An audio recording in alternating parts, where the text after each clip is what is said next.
What is going on, guys? Money Webby here, back again on Monday. We got another 4-game slate coming off a very good night last night. The plays were on fire. LeBron had a solid night, was pulled out of the game a little bit early because the Cavs got blown out against the Lakers. Still didn't matter. Chris Paul had a great night. Jason Tatum did very well, but Julius Randle, my oh my, 69 DraftKings points against the Cavs definitely won me some money, and you guys hopefully as well. The lineup that I tweeted out did very well. 287 DraftKings points, finishing the cash nicely.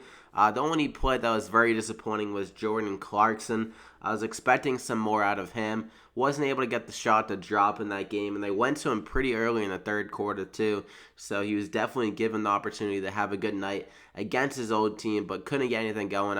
For some reason, the Cavs were playing Jose Calderon, which kind of screwed up Jordan Clarkson having the ball in his hands. Like he was kind of playing off the ball more, which is definitely not good for his DraftKings points. But all in all, great DraftKings night, great night in general. Julius Randle, I love you. But back again here on Monday. 4-game slate, got my money 6, the best plays on the board to throw in your lineup. So drop a like in the video if you're ready to win some money yet again on tonight's slate. Let's try to go for 150 plus likes. I would greatly appreciate it. And definitely subscribe if you are new here with notifications on to get alerted every time I upload these videos so you're first to the action. Let's just get into it though. Russell Westbrook at the top, 11,600. I think his upside in that game is too big to ignore. And there's some good value on the slate, so it's pretty easy to pay out for him. Against Sacramento, somehow he hasn't been able to shoot that well against them in a pretty damn good matchup, considering that De'Aaron Fox is not a good defender at all, and he's still been able to have some good DraftKings totals, like 52 DraftKings points per game, despite the fact he's shooting 38% in the 3 games against them. He's getting a ton of rebounds. In the last game against them, he got a triple-double. Believe it was like 57 DraftKings points in an off night, 28%, 4 for 14 for the field. So if he can just hit some more shots in this game, I think he can have a huge game, 60 plus DraftKings points as long as it stays close as well. They might be without Steven Adams in this game, so that would definitely make the game stay closer, and he could get some more rebounds with Adams out. They might rest him because this is a pretty easy matchup against Sacramento. But Russell Westbrook, lock him in there. For my second guy there, we're going to go with CJ McCollum. Haven't won with this guy in a while, but at 6,600, the guy's been shooting very well recently. He's kind of a streaky shooter. We know that.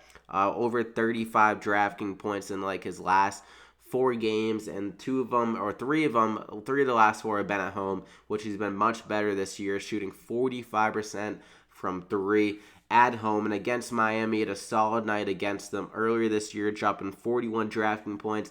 That game, when I might have went to OT, got 41 minutes. I was just about to check that, but I forgot. But CJ McCollum, he's been consistently getting a lot of run anyways, with around 38 minutes per game. And against Miami, I mentioned this in my video the other couple days ago. I said that Bradley Beal was a good play because the best place you can attack this Miami team defensively is at their shooting guard position. And with CJ McCollum, he's a shooting guard. He's in the same spot as Bradley Beal is, so I love him. Even though Bradley Beal kind of struggled in that game, but I mentioned that Bradley Beal had a good night against them a couple games ago, and then he struggled in that game. And then also Devin Booker had a really good night against Miami too, and their shooting guards. CJ McCollum, a similar type of player, streaky shooter at home where he's been money in the bank, so you gotta lock him in there, and his price is pretty cheap at 6,600. But next up, we're gonna go with Marc Gasol here. Back in the lineup. He sat out last game against the Mavericks, so he's nice and rested up for this cakewalk of a matchup against Milwaukee. They're very bad down low. And Marc Gasol, he's been putting up some damn good numbers when he has been playing 41 and 45, 2 out of the last 3 games, and it should stay close enough here at Memphis. Milwaukee hasn't really been blowing out any teams out. They've been kind of playing close games every single game, and Marc Gasol can definitely keep them in the game here, considering the fact that he has a great matchup, so he should be able to score a little bit more and fill it up in every category like he has been recently. So lock him in there. We're going to stick in the same family here. Paul Gasol at 5,700. I think he's a little bit more risky than people are giving him credit for, but I think he definitely has crazy upside in this matchup against Houston without LaMarcus Aldridge.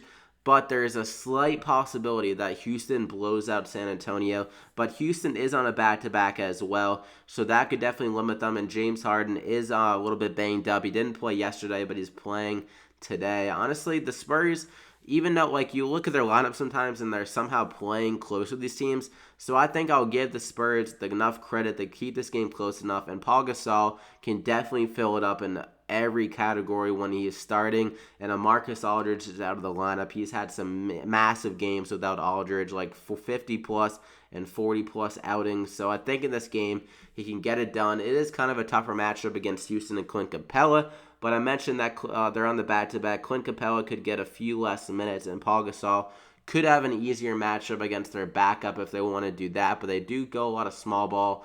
The Spurs can't really go small ball that much, so Paul Gasol, 5,700, fill it up in every category for us, Paul. Lock him in there. And we're going to stick with the Spurs. Dejounte Murray at 5,600. I mentioned Aldridge be it out. That's like 20 shots per game and like 8 rebounds per game out the window. So that definitely gives an opportunity for Murray to be more active offensively, get some more rebounds and everything like that, and have the ball in his hands a little bit more, being that facilitator. And he's shown he has the big game upside in some of these upper tempo games. Houston plays at a pretty fast pace. Like we got 45 against Cleveland, 40 against New Orleans. We got 29 against Golden State, and his price dropped a little bit to 5,600. So I like him a lot in this spot. It is a tough matchup. Chris Paul, pretty solid defensively, but he's on the back-to-back as well, and he was kind of carrying the load last night without James Harden. So maybe he's a little bit tired from last night's game. And Dejounte Murray, he's a freak athlete. I think he could give Chris Paul some trouble there. So 5,600 with the Marcus Aldridge out. A nice bump there. So lock him in there in your lineup. That leaves you with 4,300 man per player.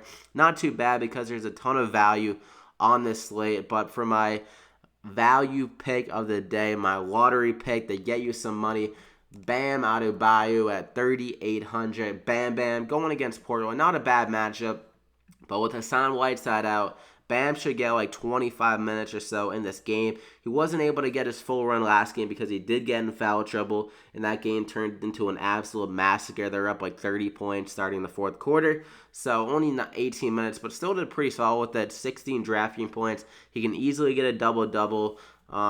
He's done very well whenever he's gone like 20 plus minutes. Whenever he's given the opportunity, normally he returns with the value. Like 30 minutes against the Lakers, dropped 34 drafting points, 25 minutes, 22, 18 minutes, 25. So he can definitely get it done. He's shown great flashes this year. He's an athletic center, kind of plays that similar role as Whiteside, and we know that Whiteside has humongous games, rebounding, just doing those alley-oops and stuff like that around the rim. So Bam Adebayo, Bam Bam, lock him in there. It'll probably be pretty shocky though. But that is it, guys. 4,600 remaining per player. Hope you guys enjoyed the video. Definitely drop a like in the video if you did. Like I said, 150 likes. Thank you so much. We had a crazy good night last night. Let's try to keep the ball rolling here. Another 4-game slate. Should be a good one. And definitely subscribe like I mentioned. If you haven't already, you can turn notifications on to get alerted every time I upload. Less than 150 subscribers to go till we hit the milestone of 4,000. Thank you for that. Like I said, I'll be hosting that GPP tournament, throwing some more money into the cash prize so you can take home some money and be a part of the money mob and just enjoy yourself. Let's try to have a good night. And definitely follow me on Twitter at MoneyWebby. Some of these guys, we're not sure what's going on, especially with the Kings. Like if Zach Randolph playing, you might as well throw a dart at the wall with some of these guys like Scalabistry praying, he's questionable. Willie Cauley-Stein is back, so just a revolving door of bigs there. And also Steven Adams could impact some value there if he is out. So that is it, guys. Good luck tonight, and we'll see you back here again tomorrow.